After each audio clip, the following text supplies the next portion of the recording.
만나서 반갑습니다. 2년 전에 코비드가 시작될 때 우리는 믿음으로, 하나님을 의지하는 믿음으로, 그리고 성도들을 배려하는 사랑으로 모임을 자제했습니다. 2년이 지나고 이제 동일한 믿음으로 또 동일한 사랑으로 함께 모여 예배하고 교제하며 복음을 전하는 이 귀한 기쁨을 함께 나누기를 원합니다. 그래서 많은 모임들이 다시 시작되고 목장 모임을 비롯해서 또 주일학교, 중고등부 모든 모임이 이제 정상적으로 진행이 됩니다.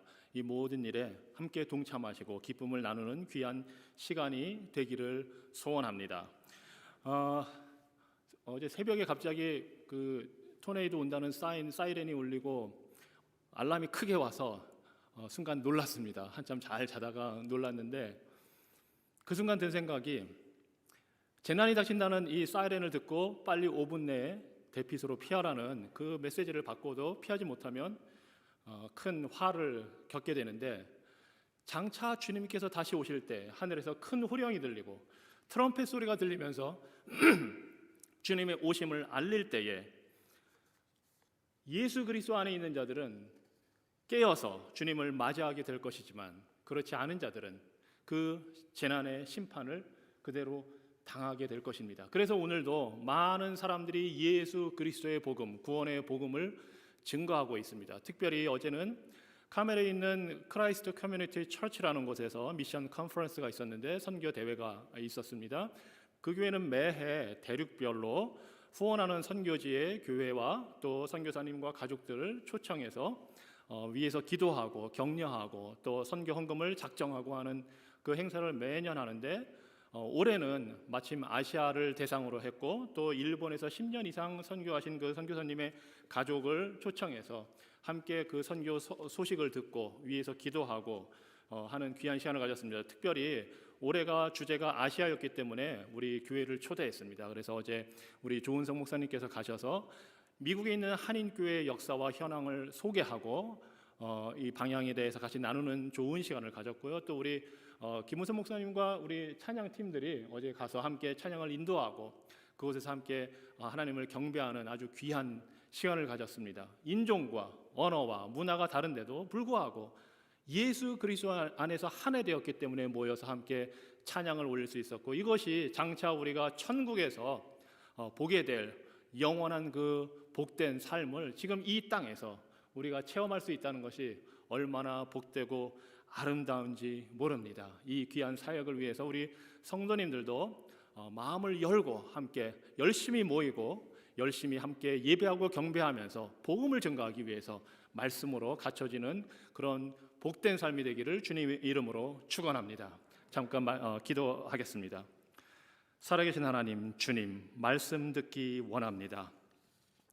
말씀을 전하는 자의 입술을 주장하시고 듣는 자들의 마음의 묵상을 다스리셔서 주께 연락되기를, 주께서 기쁘게 받으시기를 원합니다.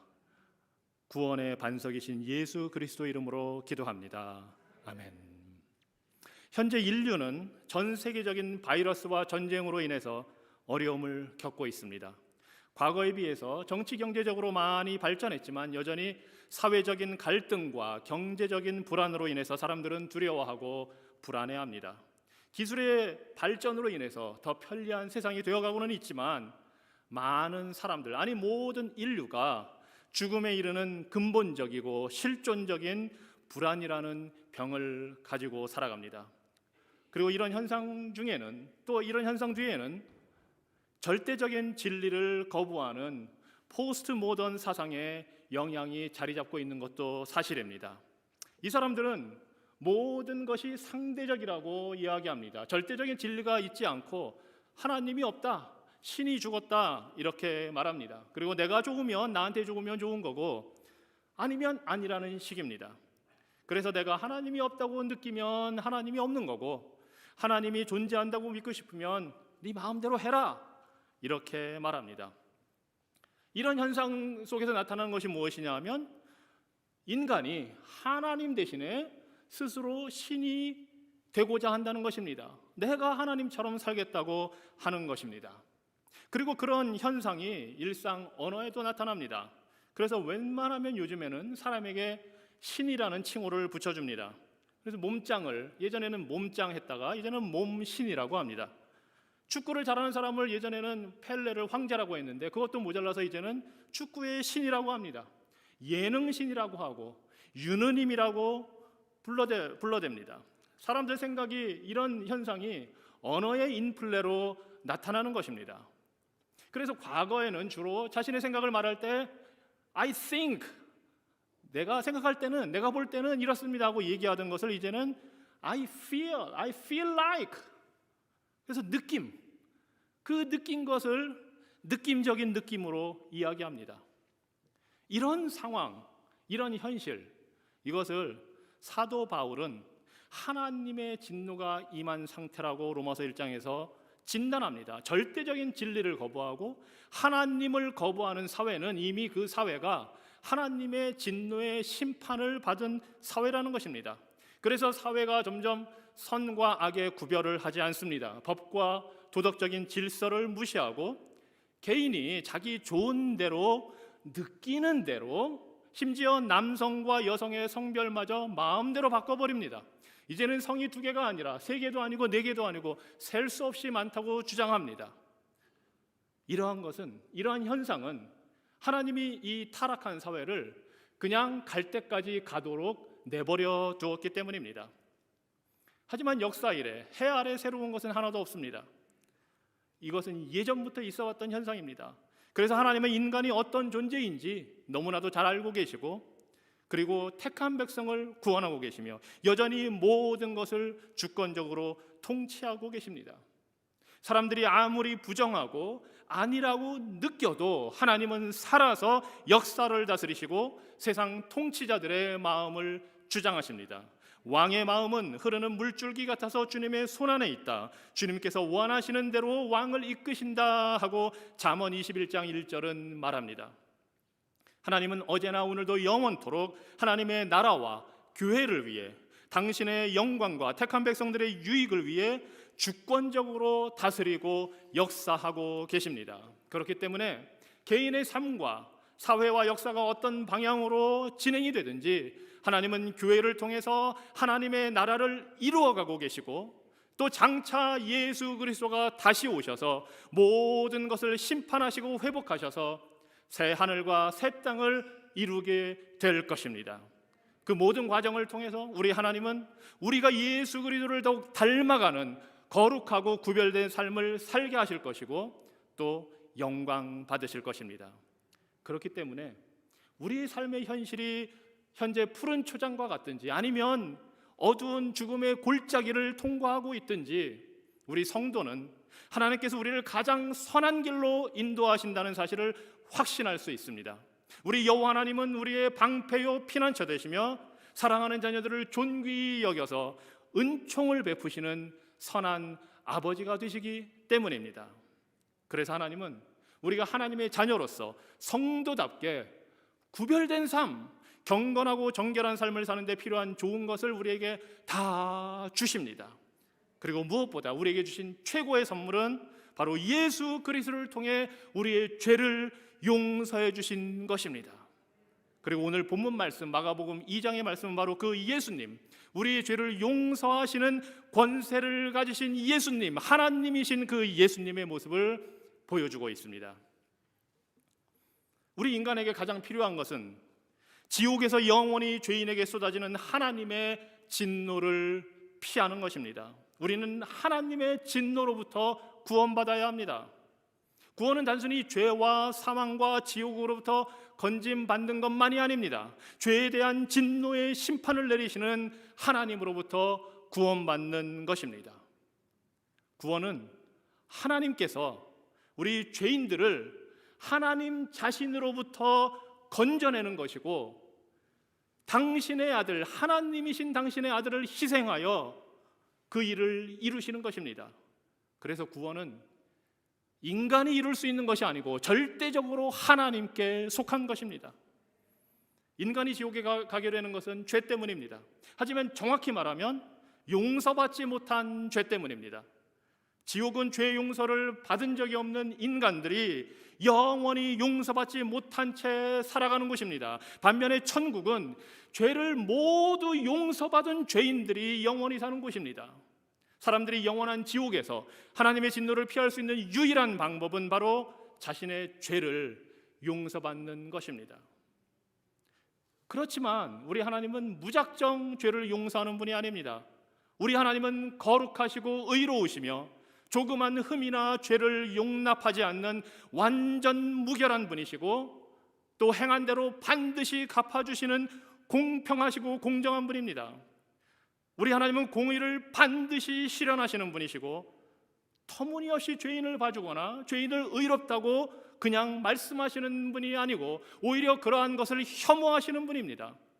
악인을 의롭다 하는 자와 의인을 정죄하는 자는 다 여호와께서 가증히 여기시느니라. 잠언 17장 15절의 말씀입니다. 우리는 살아가면서 사법적인 정의가 제대로 이루어지기를 원합니다. 범죄자가 죄질에 비해 낮은 형량을 선고받거나 촉법 소년이라고 그냥 풀려나거나 반대로 범죄자도 아닌데 억울하게 재판을 받을 때에 많은 사람들이 분노합니다. 정파적인 정치적인 이해관계에 따라서 형량이 들쑥날쑥 적용될 때에 그러한 내로남불에 대해서 우리는 분개해야 합니다. 이것은 죄를 미워하시고 나아가 죄인을 죄 없다고 말하거나 죄 없는 자를 정죄하는 것을 가증히 여기시는 그 하나님의 성품, 하나님의 형상이 우리의 양심과 법 안에 새겨져 있기 때문입니다. 그런데 이렇게 절대적으로 거룩하시고 의로우신 하나님, 그 하나님은 동시에 용서의 하나님이시고 죄인을 용서하기를 간절히 원하시는 분입니다. 범죄한 죄인이 영원한 지옥에서 그 대가를 철저히 치르도록 놔두는 대신에 죄인을 의롭다고 선언해서 천국에서 영생을 누리게 하는 것을 간절히 원하시는 분입니다. 그리고 이러한 구원의 과정을 통해서 영광 받기를 원하시는 분이십니다. 그래서 로마서 4장 5절에서 바울은 하나님께서 경건치 아니한 자를 의롭다 하시는 분이라고 선언합니다. 하나님은 경건치 않은 죄인을 의롭다고 하실 수 있는 분이고 또 기꺼이 그렇게 말씀하시는 분입니다. 자, 그렇다면 어떻게 해서 거룩하고 의로우신 하나님이 죄인을 의롭다고 선언하실 수 있겠습니까? 어떻게 해서 그 거룩하신 하나님이 죄인의 죄를 용서해 주실 수가 있겠습니까? 그것은 바로 예수 그리스도의 죽음을 통해서, 예수 그리스도의 죽음으로 하나님의 공의가 만족되었기 때문입니다. 죄 없는 예수님이 십자가에서 죽으심으로 죄인은 반드시 심판받아야 한다는 하나님의 그 사법적인 정의를 완벽하게 이루어드렸기 때문에 하나님은 죄인을 용서하실 수가 있습니다. 우리 인간의 모든 죄는 하나님을 향한 죄입니다. 우리가 다른 사람에게 범죄할 때에 그 범죄의 피해자에는 하나님도 포함됩니다. 그래서 다윗은 간음의 죄와 살인의 죄를 저지르고 밧세바와 간음하고서 그녀의 남편 우리아를 죽인 그 죄를 회개하면서 이렇게 말합니다. 내가 주께만 범죄하였사오니, 내가 주께만 범죄하였사오니. 이것은 밧세바와 우리아에게 잘못한 게 없다고 말하는 것이 아닙니다. 그들에게 범한 죄가 궁극적으로 하나님께 대한 범죄라는 사실을 지금 다윗은 고백하고 있는 겁니다. 인간의 모든 죄는 하나님께 대한 범죄이고 하나님이 피해자이시고 하나님의 정의가 침해를 당한 것입니다. 그렇기 때문에 아무리 작은 죄라도 그 죄의 결과는, 죄의 대가는, 죄의 싹은 사형, 사망입니다. 죽음입니다. 모든 죄는 영원히 거룩하신 하나님에 대한 침해입니다. 그래서 그 결과는 이 땅에서의 육신적인 죽음뿐만 아니라 영원한 지옥 형벌입니다. 이것이 창세기 3장에서 불순종하여 범죄한 우리의 조상 아담과 하와에게 내려진 심판이고 모든 인류에게 임한 선고입니다. 그렇기 때문에 죄인은 죽음으로 그 대가를 치러야 합니다. 만일 우리가 죽음을 피해 영원한 지옥 심판을 받지 않으려면 누군가가 대신 죽어줘야 합니다. 그래서 구약 성경에서는 수많은 양과 염소가 희생을 당했습니다. 사람들은 죄를 지을 때마다 그 제물을 바쳐서 동물의 피를 통해 자신의 죄값을 치르고 살아났습니다. 하지만 하나님은 단 한 번의 희생 제물로 우리의 죄를 영원히 씻어 용서할 계획을 이미 세워 놓으셨습니다. 그 계획에 따라, 영원전에 세운 그 계획에 따라 하나님의 아들이 이 땅에 오셔서 흠없는 완벽한 삶을 사셨고, 그리고 우리의 죄를 짊어지고 십자가에서 피 흘려 죽었습니다. 2000년 전에 하나님이 인간이 되어 죽임을 당하는 이 전대미문의 역사적인 사건을 통해서 그 십자가에서 하나님의 공의가 완전하게 만족되었습니다. 그래서 회개하고 예수님을 믿는 죄인을 하나님은 용서하실 수 있게 되었고 기꺼이 용서해 주십니다. 우리가 예수님을 믿을 때 우리의 죄는 예수님께 옮겨지고 예수님의 의가 우리에게 옮겨집니다. 우리에게 전가된 그리스도의 그 의를 보시고 하나님은 죄인된 우리를 향해 의롭다고 선언하십니다. 이것이 바로 칭의, 의롭다고 칭하는 것입니다. 우리의 창조주이시고 소유자 되시며 인류의 입법자요 재판관이며 법을 집행하시는 하나님, 그 하나님만이 우리를 용서하십니다. 하나님은 거룩하고 의롭고 공정하신 분이시지만 동시에 당신의 진노에서 죄인들을 구원하기 원하시는 사랑의 하나님이십니다. 죄와 사망과 마귀의 권세 아래 신음하며 살아가는 죄인을 불쌍히 여기시는 자비하신 하나님이시며 이 땅에서뿐만 아니라 내세에도 불행과 고통 속에 살아가야 할 그 죄인을 불쌍히 여기시고 굽어보시는 긍휼이 풍성한 분이 바로 하나님이십니다. 그래서 출애굽기 34장에서 이렇게 이야기합니다. 나 여호와는 자비롭고 은혜로우며 쉽게 노하지 않고 사랑과 진실이 풍성한 하나님이다. 주는 용서하시고 은혜를 베푸시며 불쌍히 여기시고 쉽게 화를 내시지 않는 사랑의 하나님이심으로 느헤미야 선지자의 고백입니다. 사도 바울은 그러므로 형제자매 여러분, 여러분은 예수님을 통해서 죄의 용서가 여러분에게 선포되고 있음을 아셔야 합니다. 우리는 하나님의 풍성한 은혜를 따라 그리스도 안에서 그분의 죄로, 그분의 피로 죄 사함을 받고 구원을 얻었습니다. 선포합니다. 그렇습니다. 예수님은 우리의 죄를 용서해서 구원하기 위해 이 땅에 오셨습니다. 그리고 그분은 우리의 죄를 용서할 수 있는 권세를 가지신 하나님이십니다. 1절 말씀입니다. 오늘 본문에 예수님이 수일 후에, 며칠 후에 다시 가버나움으로 돌아오셨습니다. 예수님이 집에 계신다는 소문이 퍼지자 많은 사람들이 모여들어서 문 앞까지 꽉 차서 발 들여놓을 틈도 없었고, 그때 예수님은 그들에게 하나님의 말씀을 전하고 계셨습니다. 자, 마가복음 2장에 나오는 장면인데 이미 마가복음 1장에서 보면 예수님은 많은 사람들을 고쳐주셨습니다.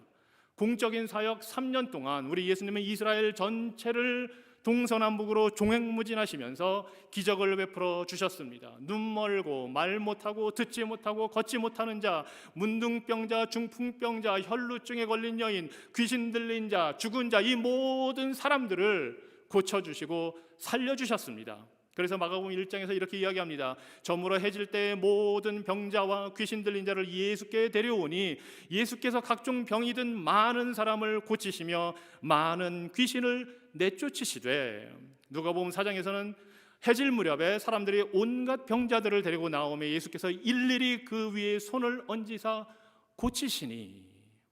그렇습니다. 우리 예수님은 치료자, 치료의 하나님이십니다.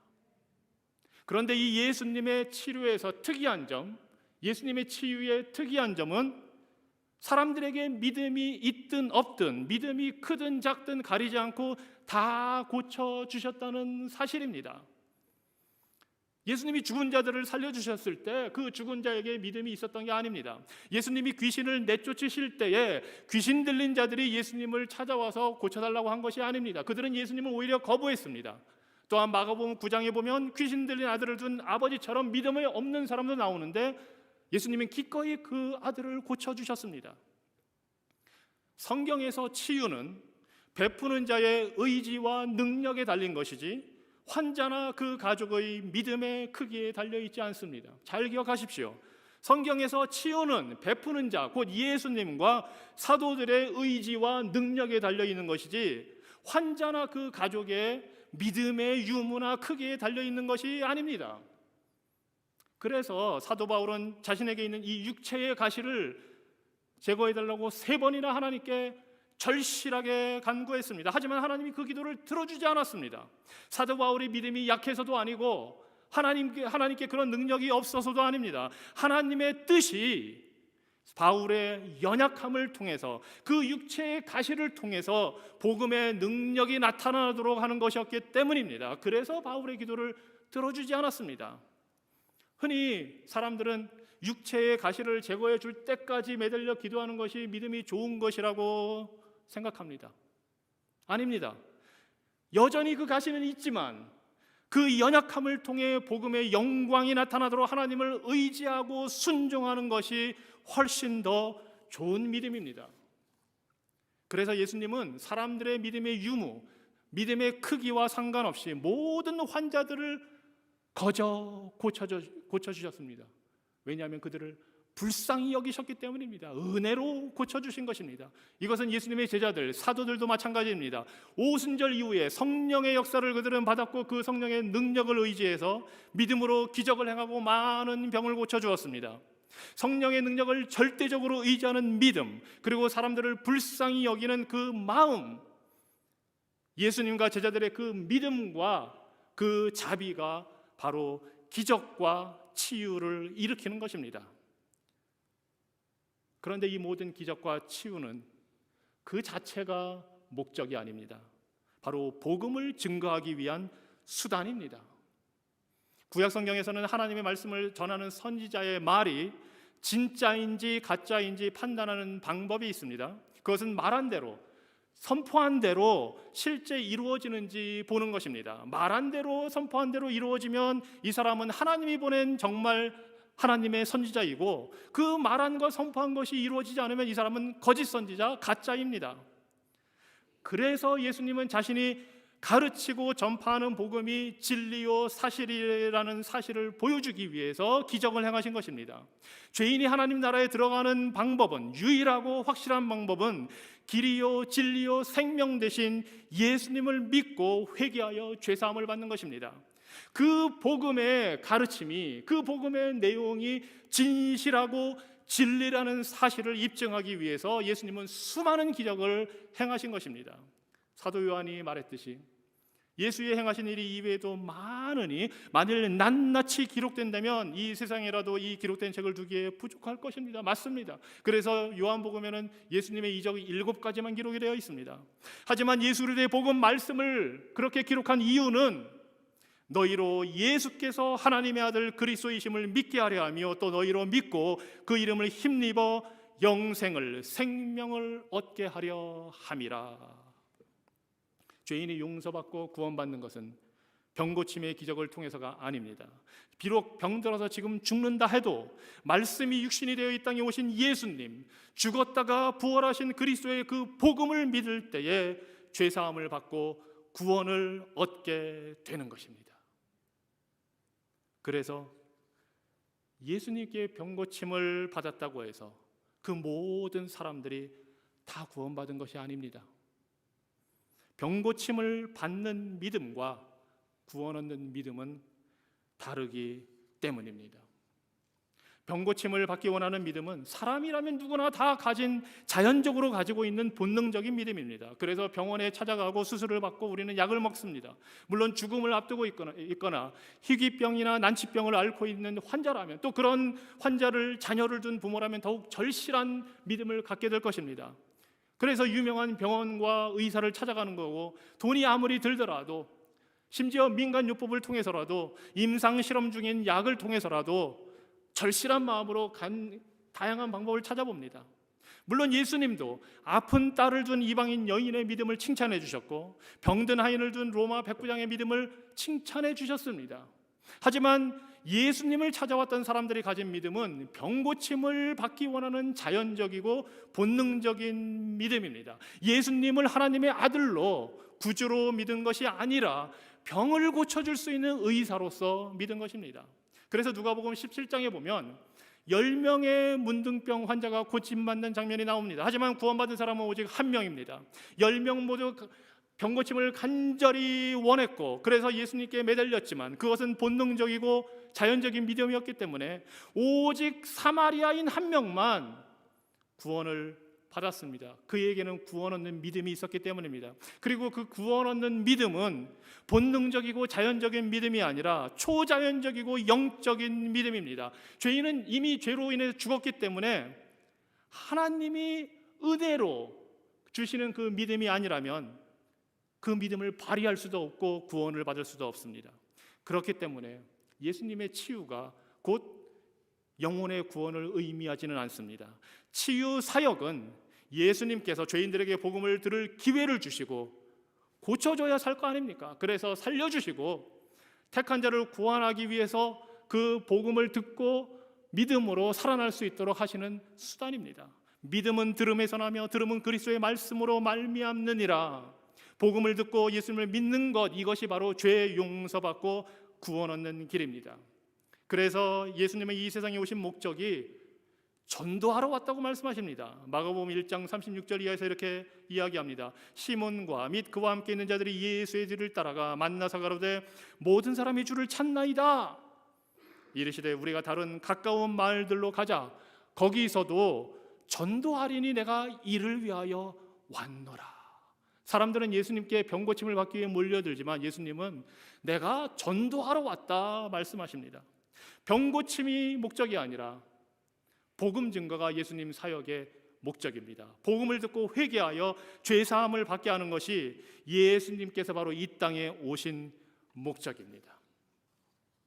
3절 말씀입니다. 이때 네 사람이 한 중풍병자를 메고 예수님께 찾아옵니다. 그런데 사람들이 너무 많아서 그를 예수님께 데려갈 수가 없어서 그분이 계신 곳에 지붕을 뜯어 병자가 누워있는 들것을 달아내렸습니다. 이 중풍병자와 중풍병자를 데려온 친구들은 예수님에 대한 소문을 들었습니다. 그리고 예수님이 병을 고쳐주실 것이라는 것을 믿었습니다. 병자를 들것에 메고 와서 지붕에 올라가서 그것을 뜯어낼 정도로 절실하고 확고한 믿음을 가졌습니다. 물론 자연적이고 본능적인 믿음입니다. 마침에 많은 사람이 운집한 곳에 천장이 뜯기고 들것이 내려옵니다. 모두가 무슨 일이 일어날지 숨죽여 기다리고 있었습니다. 중풍병자도 그를 내려보낸 사람들도 예수님께 어떤 말도 하지 않았습니다. 하지만 예수님은 그들의 수고와 행위에서 믿음을 보셨습니다. 마가복음에서 믿음이라는 단어가 바로 처음으로 등장하는 순간입니다. 그리고 그들의 믿음을 보신 예수님이 사람의 속에 있는 것을 아시는 하나님이신 예수님이 말씀하십니다. 5절입니다. 예수께서 그들의 믿음을 보시고 중풍병자에게 이르시되 작은 자야 네 죄 사함을 받았느니라 하시니. Wait a minute. 잠시만요. 그들의 믿음을 보신 주님이 하신 말씀은 네 병이 나았다, 일어나라가 아닙니다. 작은 자야, son, 아주 친근한 표현입니다. 네 죄 사함을 받았느니라. 예수님이 보신 믿음, 이 믿음은 단순히 치유를 바라는 믿음이 아니었습니다. 이 중풍병자에게는 병고침을 원하는 본능적이고 자연적인 것 이상의 믿음, 즉 죄 용서를 바라는 영적인 믿음이 있었습니다. 그 믿음을 보시고 예수께서 네 죄가 용서받았다 말씀해 주신 것입니다.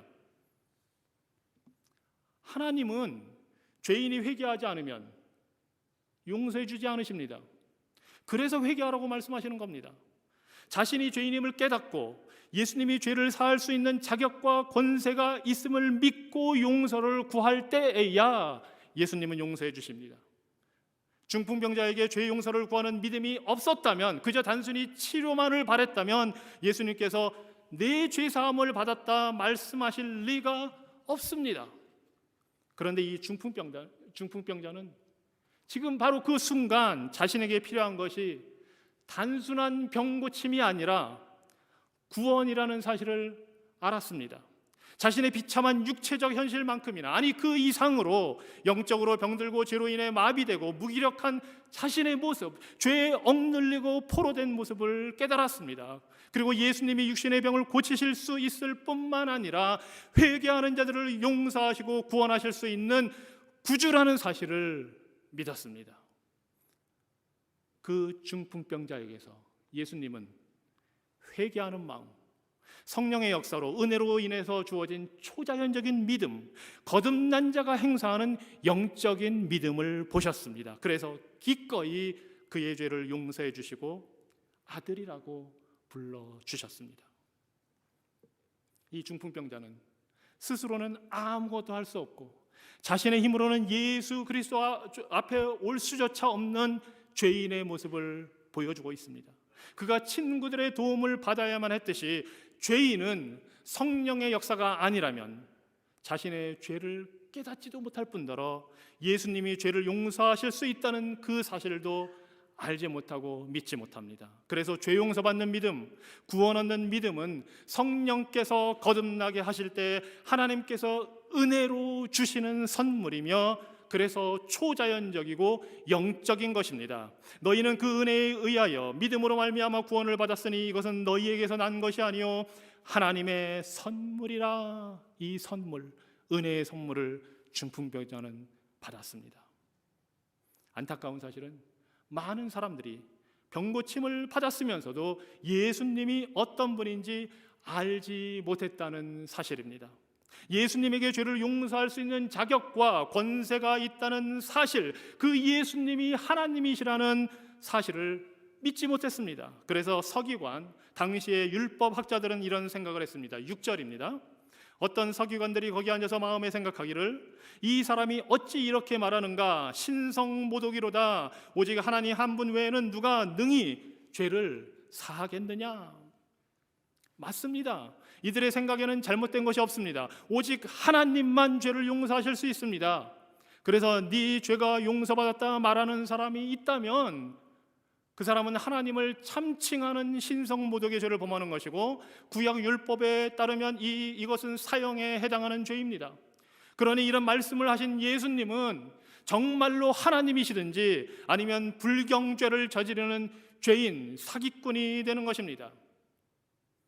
그런데 당시에 서기관들을 포함해서 모든 유대 종교 지도자들은 예수님의 기적과 능력에 대해서 이미 보고 듣고 알고 있었습니다. 그래서 심지어 니고데모는 예수님을 찾아와서 랍비여, 우리가 당신은 하나님께로부터 오신 선생인 줄 아나이다. 하나님이 함께 하시지 아니하시면 당신이 행하시는 이 표적을 아무도 할 수 없습니다 하고 인정했습니다.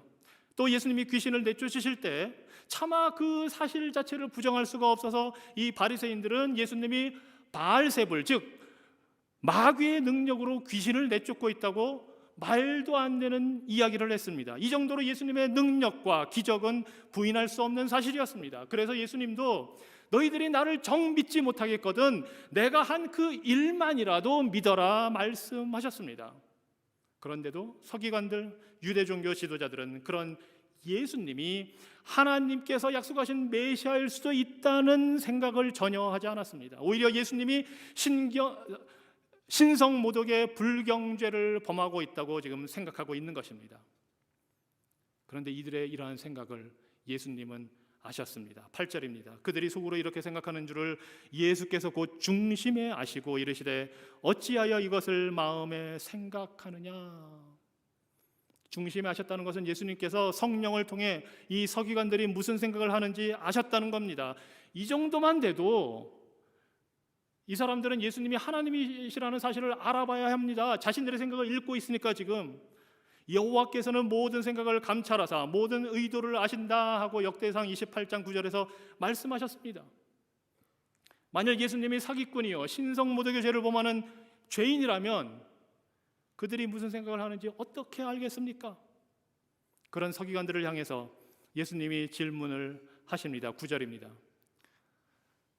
중풍병자에게 네 죄 사함을 받았느니라 하는 말과 일어나 네 상 그 들 것을 가지고 걸어가라 하는 말 중에서 어느 것이 쉽겠느냐? 서기관들의 생각을 읽으신 예수님이 질문하십니다. 어느 것이 쉽겠느냐? 죄를 용서하는 것, 중풍병자를 일어나 걷게 하는 것, 둘 다 사람에게는 불가능한 일입니다. 하지만 하나님은 충분히 하실 수 있는 일입니다. 그리고 지금까지 수많은 병자를 고치신 예수님이 중풍병을 고치는 것 어려운 일이 절대 아닙니다. 또한 예수님은 하나님이시기 때문에 죄를 용서할 수 있는 권세를 가진 분입니다. 예수님은 두 가지 다 능히 하실 수 있습니다. 여기에서 예수님의 질문의 핵심은 어떤 말을 하는 게 더 쉽겠느냐 하는 것입니다. 즉, 네 죄사함을 받았느니라 하는 말과 네 들 것을 가지고 걸어가라 하는 말 중에서 어느 것이 더 입증하기 쉽겠느냐 하는 것을 지금 묻고 계십니다. 이미 언급한 대로 선지자의 말이 진리인지 아닌지를 입증하는 방법은 말한 대로 이루어졌는가를 보는 것이기 때문입니다. 그래서 당연히 병을 고쳐주겠다는 말이 입증하기가 쉽습니다. 일어나면 참인 거고 일어나지 못하면 거짓인 것입니다. 그래서 중풍병자가 일어나 걸어가면 누구든지 예수님의 말대로 되었다는 것을 볼 수가 있습니다. 하지만 죄가 용서받았는지 여부는 겉으로 드러나지 않습니다. 아무리 네 죄가 용서받았다 해도 그걸 어떻게 입증하겠습니까? 하나님만이 아시고 용서받은 당사자만이 아는 일입니다. 그 용서받은 사실을 보여줄 만한 구체적인 방법이 없는 것입니다. 그래서 네 상을 가지고 걸어가라는 말이 진리인지 아닌지 입증하기는 쉽지만 10절입니다. 그러나 인자가 땅에서 죄를 사하는 권세가 있는 줄을 너희로 알게 하려 하노라. 예수님이 네 죄 사함을 받았느니라 먼저 말씀하신 이유는 예수님이 병을 고치실 뿐만 아니라 죄를 용서할 수 있는 권세를 가지신 분, 곧 하나님이시라는 사실을 보여주기 위해서 말씀하신 것입니다. 그래서 중풍병자의 그 초자연적인 영적인 믿음을 보시고 죄 사함을 받았다 하는 말씀을 먼저 하신 것입니다. 그리고 나서 중풍병자가 죄 사함을 받았다는 것을 보여주기 위해서, 입증하기 위해서 병을 고쳐 주셨습니다. 11절의 말씀입니다. 내가 내게 이르노니 일어나 네 상을 가지고 집으로 가라 하시니. 이대로 하면 예수님의 말이 진리인 겁니다. 병도 고침을 받고 죄도 용서받는 겁니다. 12절입니다. 그가 일어나 곧 상을 가지고 모든 사람 앞에서 나가거늘 그들이 다 놀라 하나님께 영광을 돌리며 이르되 우리가 이런 일을 도무지 보지 못하였다 하더라. 그렇습니다. 이런 일은 다른 사람에게서는 볼 수 없는 일입니다. 중풍병자를 말씀 한마디로 한 번에 완전하게 고치시는 분이라면 그분은 하나님이시기 때문입니다. 그리고 하나님은 당연히 죄를 용서할 수 있는 자격과 권세를 가진 분입니다. 오직 하나님만 병을 완전하게 고쳐주시고 죄를 깨끗하게 용서해 주십니다. 그래서 예수님은 죄를 용서하는 권세도 갖고 계시고 죄의 결과로 나타나는 질병과 죽음도 다스리는 권세를 가진 분입니다. 예수님은 죄로 인해 빚어진 영적인 죽음과 지옥의 영원한 형벌을 해결해 주실 뿐만 아니라 이 땅에서 사는 동안 겪어야 하는 고통도 해결해 주십니다. 그래서 회개하고 믿는 자에게 영생을 주시고 장차 하나님 나라에서 우리의 모든 눈물을 닦아주실 것이며 우리가 부활의 몸으로 죽음도 질병도 고통도 없이 영원히 행복하게 살도록 완전한 치유와 회복을 우리에게 주실 것입니다. 예수님은 죄인을 용서하실 수 있는 분입니다. 뿐만 아니라 죄인을 용서하기 위해서 직접 당신이 어린 양으로 희생제물이 되어 십자가에서 죽으신 분입니다. 그 예수님이 영적인 중풍병자들, 죄인들을 향해 말씀하십니다. 아들아, 따라 내 죄 사함을 받았느니라. 누구든지 회개하고 예수 그리스도를 믿으면 용서받고 영원한 지옥에서 영원한 천국으로 옮겨지게 됩니다. 하나님의 진노로부터 해방되고 하나님의 풍성한 사랑을 영원히 누리며 살게 됩니다. 그러므로 이제 그리스도 예수 안에 있는 자에게는 결코 정죄함이 없나니 이는 그리스도 예수 안에 있는 생명의 성령의 법이 죄와 사망의 법에서 너를 해방하였음이라. 아멘. 기도하겠습니다. 죄인을 찾아 구원하러 오신 예수님, 죄인을 용서하기 위해 독생자를 아낌없이 보내신 성부 하나님, 영적으로 병들어 마비된 죄인을 거듭나게 하시고 회개하고 믿게 하시는 성령 하나님, 성삼위 하나님을 경배하며 그 사랑과 지혜와 능력을 찬양합니다. 우리의 눈을 열어 용서의 주님을 보게 하여 주시고 아직 죄 문제를 해결받지 못한 영혼들이 있다면 예수 그리스도 앞에 나와 회개하고 믿게 하여 주시고 이제 죄에서 해방된 성도들이 생명의 성령의 법을 따라 순종하며 살도록 다스려 주시옵소서. 예수 그리스도 이름으로 기도합니다. 아멘.